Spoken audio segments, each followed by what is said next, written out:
सोचिए एक ऐसी ट्रेन है जो ना डीजल पीती है, ना धुआं उगलती है और ना ही उसे चलाने के लिए बिजली का करंट चाहिए। इसके इंजन से निकलते हैं पानी और भाप। सुनने में थोड़ा अजीब लगता है ना। जल्द ही भारत की पटरियों पर हाइड्रोजन ट्रेन दौड़ने वाली है। इसकी चर्चा क्यों है? क्योंकि ये ग्रीन है, यानी प्रदूषण मुक्त।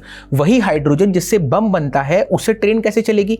क्या इस ट्रेन का किराया कम होगा? क्या ये सफर जल्दी तय करा देगी? आज समझेंगे इन्हीं सभी सवालों के जवाब। 17 जुलाई को प्रधानमंत्री नरेंद्र मोदी ने हरियाणा की जींद से भारत की पहली हाइड्रोजन ट्रेन को हरी झंडी दिखाई। ये ट्रेन जींद और सोनीपत के बीच चलेगी, जो कि कुल 89 किलोमीटर लंबा रेल मार्ग है, 89 किलोमीटर्स। इसमें एक बार में 682 यात्री सफर कर सकेंगे, 682, और ये रोज करीब 356 किलोमीटर चलेगी, यानी 356 किलोमीटर।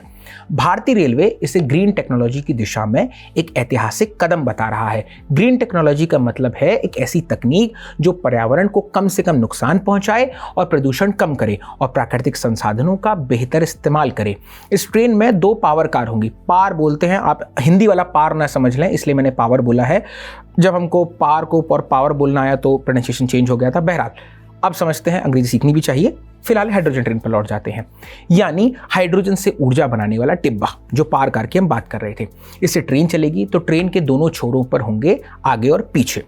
इसके अलावा इसमें 8 पैसेंजर कार होंगी। अब आते हैं पॉइंट पर कि डीजल और इलेक्ट्रिक इंजन की दुनिया में हाइड्रोजन की जरूरत क्यों है। इसके पीछे कई वैज्ञानिक कारण हैं। सबसे पहला है ऊर्जा का। हाइड्रोजन दुनिया का ऐसा ईंधन है जिसमें वजन के हिसाब से सबसे ज्यादा ऊर्जा होती है। आसान भाषा में समझें तो 1 किलो हाइड्रोजन से लगभग उतनी ऊर्जा मिल सकती है जितनी करीब 3 किलो डीजल या पेट्रोल से मिलती है। इसी वजह से ये ट्रेन, जहाज, यहां तक कि रॉकेट जैसे भारी वाहनों के लिए भी अच्छा ईंधन माना जाता है, जो इस ट्रेन में इस्तेमाल हो रहा है हाइड्रोजन का। दूसरा है प्रदूषण से मुक्ति। डीजल, बिजली और कोयले जैसे जो ज्यादातर ईंधन हैं, उनमें कार्बन होता है। जब ये जलते हैं तो कार्बन डाइऑक्साइड और दूसरी जहरीली गैसें निकलती हैं जो प्रदूषण बढ़ाती हैं, लेकिन हाइड्रोजन में कार्बन होता ही नहीं है। जब हाइड्रोजन ऑक्सीजन के साथ रिएक्ट करता है तो उससे सिर्फ पानी और पानी की भाप बनती है। तीसरा कारण है भविष्य में इसकी उपलब्धता, अवेलेबिलिटी। डीजल और पेट्रोल धरती के अंदर मौजूद सीमित संसाधन है। एक समय ऐसा आएगा जब ये खत्म हो जाएंगे, लेकिन हाइड्रोजन ऐसा ईंधन नहीं है। इसे पानी से भी बनाया जा सकता है, H2O वाला फॉर्मूला याद करिए। चौथा, रिफ्यूलिंग। हाइड्रोजन को सिर्फ 15 से 20 मिनट के भीतर दोबारा रिफ्यूल किया जा सकता है ताकि ट्रेन चलती रहे। इसके मुकाबले अगर ट्रेन को बैटरी से चलाने की कोशिश करें तो बैटरी का साइज और चार्ज टाइम दोनों ही बहुत ज्यादा होगा। वहीं हाइड्रोजन टैंक वो हल्के होते हैं। एक 5वां कारण भी है। भारतीय रेलवे अगर 100 रुपये कमाता है तो करीब 99 रुपये खर्च कर देता है। इसकी वजह से उसकी लागत है। ऐसी स्थिति में रेलवे यात्रियों को सुरक्षा, सुविधा और आरामदायक सफर के लिए जरूरी बजट के लिए स्ट्रगल करता रहता है। अब इसे सुधारना है तो आमदनी बढ़ानी होगी। भाई, खर्च तो आप तब करेंगे ना जब आपका पैसा आएगा, तो खर्च कम करना होगा। अभी रेलवे ईंधन के नाम पर अपने बजट का 13 से 16% खर्च करता है, 13 to 16%। अब अगर इसमें कमी आती है तो रेलवे को फायदा होगा। जाहिर सी बात है, पैसा बचेगा तो आप अच्छे कामों में इस्तेमाल कर पाएंगे।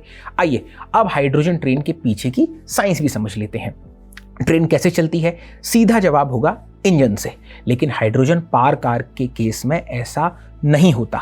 भारत की पहली हाइड्रोजन ट्रेन देखने में एक सामान्य ट्रेन जैसी ही होगी, लेकिन इसका इंजन डीजल नहीं जलाएगा।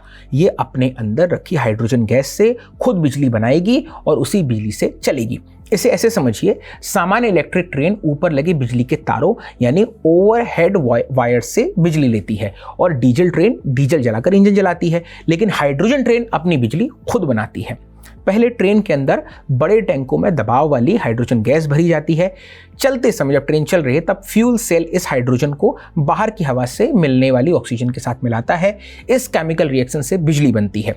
फ्यूल सेल को आप बिजली बनाने का छोटा सा कारखाना मान सकते हैं। यही बिजली ट्रेन की इलेक्ट्रिक मीटर को चलाती है, जिससे पहिए घूमते हैं और ट्रेन आगे बढ़ती है। अब डीजल इंजन से निकलता है धुआं, कार्बन डाइऑक्साइड और अन्य प्रदूषण फैलाने वाली गैसें, ये सब धुएं से निकल रहा है। लेकिन हाइड्रोजन ट्रेन से निकलते हैं सिर्फ पानी और भाप। हमने बात शुरू में की थी, थोड़ी सी गर्मी भी इससे निकलती है। और हाँ, ट्रेन में फ्यूल सेल ही नहीं बल्कि लिथियम बैटरी भी लगी होती है। जब ट्रेन धीरे चल रही होती है तो फ्यूल सेल बैटरी को भी चार्ज कर देता है। जब ट्रेन को तेज गति पकड़नी होती है या चढ़ाई पर जाना होता है तब बैटरी अतिरिक्त बिजली देती है। इससे ट्रेन ज़्यादा बेहतर तरीके से चलती है। भारत में शुरू हुई हाइड्रोजन ट्रेन, दिन में 1200 किलोवाट का hydrogen fuel self propulsion system लगाया गया इस ट्रेन में। लेकिन इसमें एक बड़ी चुनौती भी है। हाइड्रोजन ट्रेन बनाना जितना मुश्किल नहीं है उससे कहीं ज़्यादा मुश्किल है हाइड्रोजन को सुरक्षित रखना। इसके लिए काफ़ी प्रेशर की ज़रूरत होती है। ये साधारण हवा के दबाव से 200 से 500 ज़्यादा गुना होता है। हाइड्रोजन ट्रेन को ईंधन की तरह भरने के लिए ट्रेन में इसे लिक्विड बनाना पड़ता है। इसके लिए रेलवे ने जींद में 3000 किलोग्राम की क्षमता वाली एक फ्यूलिंग सुविधा बनाई है, जहाँ का तापमान हमेशा -15 रखना पड़ता है, 15 रखना पड़ेगा माइनस में। ये कम तापमान हाइड्रोजन को तरल यानी लिक्विड स्टेट में बदल देता है। अब ये वीडियो खत्म होने के पहले ये भी जान लीजिए कि इसे और कौन से देश चला रहे हैं। पहले थोड़ा इतिहास।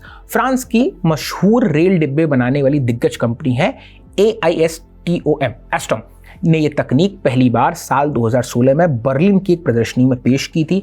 ये प्रदर्शनी थी इनोट्रांस, जो रेल तकनीक की दुनिया का बड़ा मेला मानी जाती है। इसके 2 बरस बाद यानी साल 2018 में इसका 2 डिब्बों वाला ट्रांसेंड कोर्डिया आइलैंड जर्मनी में लॉन्च हुआ। ये सितंबर 2018 में लोअर सैक्सनी के बक्स्टेटुडे कोक्सहाइवन, माफ कीजिएगा मैं नाम पहली बार चूंकि पढ़ रहा हूँ इन शहरों के, तो प्रोनाउंसिएशन में अगर कुछ गड़बड़ी हो तो क्षमा कीजिएगा और कमेंट बॉक्स में ठीक भी कर दीजिएगा। दोबारा पढ़ देता हूँ, बक्स्टेहुडे कुक्सहावन ये रूट पर चली थी और यही बनी दुनिया की पहली हाइड्रोजन ट्रेन।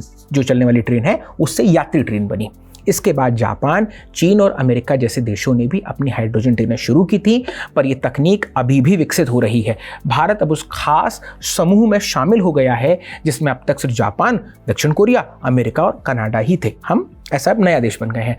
भारत की पहली हाइड्रोजन ट्रेन प्रोजेक्ट की शुरुआत साल 2020-21 में हुई। बजट 136 करोड़ रुपए रखा गया। करीब 4 साल तक डिजाइन, निर्माण और परीक्षण का काम चलता रहा। अब इस ट्रेन के सभी ट्रायल सफलतापूर्वक पूरे हो चुके हैं। 22 मई 2026 को रेल मंत्रालय ने ट्रेन चलाने की अनुमति दे दी थी, मंजूरी दे दी थी। तो हमारी कल्पनाओं में चलने वाली रेल की छुक पहले डीजल इंजन के साथ अब धड़क धड़क में बदली। हमने बिजली से चलने वाली मेट्रो ट्रेन में भी सफ़र किया। अब बारी है हाइड्रोजन ट्रेन के जादू की। आप इसमें सफ़र करना चाहेंगे? हमें कमेंट बॉक्स में ज़रूर बताएं। देखते रहिए इंडियन एक्सप्रेस हिंदी।